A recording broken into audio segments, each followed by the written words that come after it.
Assalamualaikum warahmatullahi wabarakatuh. Kisah Uwais Al-Qarni, pemuda yang terkenal di langit. Kisah ini bercerita tentang seorang pemuda yang bernama Uwais Al-Qarni yang hidup pada zaman Nabi Muhammad SAW.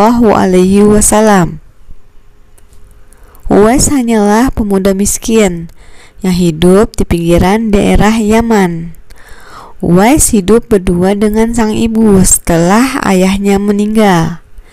Ibunya adalah seorang wanita tua yang lumpuh. Pada satu kisah, ibunya ingin sekali melaksanakan haji. Namun perjalanan itu sangatlah jauh. Perlu melewati padang pasir yang tandus dengan cuaca yang sangat panas. Tersadar Uwais adalah pria miskin dan tidak memiliki kendaraan untuk melakukan perjalanan seperti itu. Uwais terus berpikir mencari jalan keluar. Kemudian dibelilah seekor anak lembu, lalu dibuatkanlah kandang di puncak bukit. Setiap pagi ia bolak-balik menggendong anak lembu itu naik turun bukit. Orang-orang yang melihat tertawa melihat tingkah Uwais. Uwais gila, kata orang-orang itu. Uwais tidak mendengarkan cemooh dari orang-orang. Saat ini yang ada di pikirannya adalah ibunya. Perjuangannya memang tidak bisa dibilang main-main. Keseriusan dan kepatuhan kepada ibunya membuat Uwais harus melakukan itu demi mewujudkan keinginan ibunya. Setelah 8 bulan, berat lembu milik Uwais mencapai 100 kg. Ketika tiba waktunya berhaji, Uwais merasa otot-ototnya sudah kuat dan siap mengangkat beban setelah setiap hari latihan mengangkat lembu. Kegiatan rutinnya menggendong lembu naik turun bukit ternyata adalah bentuk persiapannya untuk menggendong sang ibu menuju Mekah. Sampai di Mekah, Uwais dengan penuh semangat dan usaha menggendong ibunya melakukan tawaf. Ibunya terharu dan bercucuran air mata telah melihat Baitullah. Di hadapan Ka'bah, Uwais berkata, "Ya Allah, ampunilah semua dosa ibu." Lalu sang ibu berkata, "Bagaimana dengan dosamu, nak?" Dengan penuh ketulusan, Uwais menjawab, "Dengan terampunnya dosa ibu, maka ibu akan masuk surga. Cukuplah ridho dari ibu yang akan membawa aku ke surga." Cukuplah ridho dari ibu yang akan membawa aku ke surga. Itulah keinginan Uwais yang tulus dan penuh cinta. Allah Subhanahu wa ta'ala pun memberikan karunia-Nya. Uwais seketika itu juga disembuhkan dari penyakit sopak yang telah ia derita sedari kecil. Hanya tertinggal bulatan putih kecil di telapak tangannya. Sekembalinya dari Mekah, Uwais meminta izin kepada ibunya untuk pergi ke Madinah. Uwais ingin sekali bertemu dengan Nabi Muhammad SAW. Dengan berat hati, ibunya mengizinkannya. Setelah menempuh perjalanan jauh, akhirnya Uwais Al-Qarni sampai di kota Madinah. Segera ia mencari rumah Nabi Muhammad SAW. Setelah ia menemukan rumah Nabi, diketuknya pintu rumah itu sambil mengucapkan salam. Keluarlah istri Nabi SAW, Siti Aisyah radhiyallahu anha, membalas salamnya. Uwais menanyakan Nabi SAW.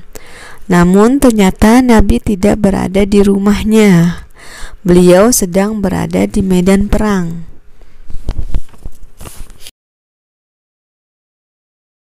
Betapa kecewanya hati Uwais. Dari jauh ia datang untuk berjumpa langsung dengan Nabi SAW. Tidak dapat dijumpainya. Uwais dihadapkan dua pilihan, menunggu kedatangan Nabi atau segera pulang. sedangkan masih terngiang-ngiang di telinganya pesan ibunya yang sudah tua dan sakit-sakitan itu, agar ia cepat pulang ke Yaman. Akhirnya, karena ketaatannya kepada ibunya, pesan ibunya mengalahkan suara hati dan kemauan untuk menunggu dan berjumpa dengan Nabi Shallallahu Alaihi Wasallam. Uwais dengan terpaksa pamit kepada Siti Aisyah radhiyallahu anha untuk segera pulang kembali ke Yaman. Dia hanya menitipkan salam untuk Nabi Shallallahu Alaihi Wasallam. Uwais kembali ke Yaman dengan perasaan haru dan sedih. Peperangan telah usai dan Nabi Shallallahu Alaihi Wasallam pun pulang menuju Madinah. Sesampai di rumah, Aisyah radhiyallahu anha menceritakan perihal pemuda yang mencari beliau.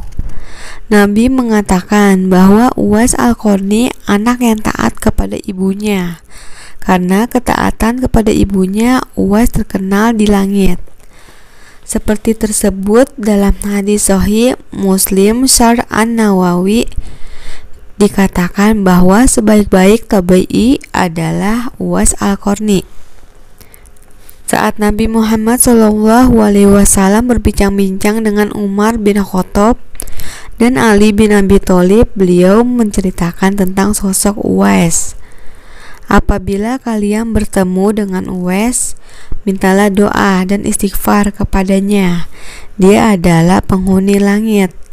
Perhatikan di telapak tangannya ada tanda berwarna putih. Dulu sejak lahir ia menderita penyakit sopak. Karena kesolehan dan ketaatan kepada ibunya, Allah Subhanahu wa Ta'ala menyembuhkan penyakitnya. Beberapa tahun kemudian, meninggalnya Uwais Al-Qarni telah menggemparkan masyarakat kota Yaman. Banyak terjadi hal-hal yang amat mengherankan dengan hadirnya manusia asing. Mereka dalam jumlah sedemikian banyak. Mereka adalah para malaikat yang diturunkan oleh Allah Subhanahu wa Ta'ala ke bumi hanya untuk mengurus jenazah dan pemakaman Uwais. Begitulah Uwais Al-Qarni, sosok yang sangat berbakti kepada orang tua, dan itu sesuai dengan sabda Rasulullah Shallallahu Alaihi Wasallam ketika beliau ditanya tentang peranan kedua orang tua. Beliau menjawab, mereka adalah yang menyebabkan surgamu atau nerakamu.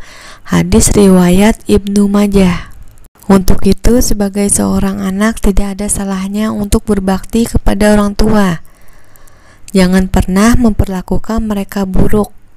Dahulukanlah kepentingan mereka dari kepentingan sendiri, sebab mereka telah mendidikmu dengan penuh kasih dan sayang. Apalagi seorang ibu harus menanggung beban penderitaan sejak mengandung. Wallahu a'lam bishawab.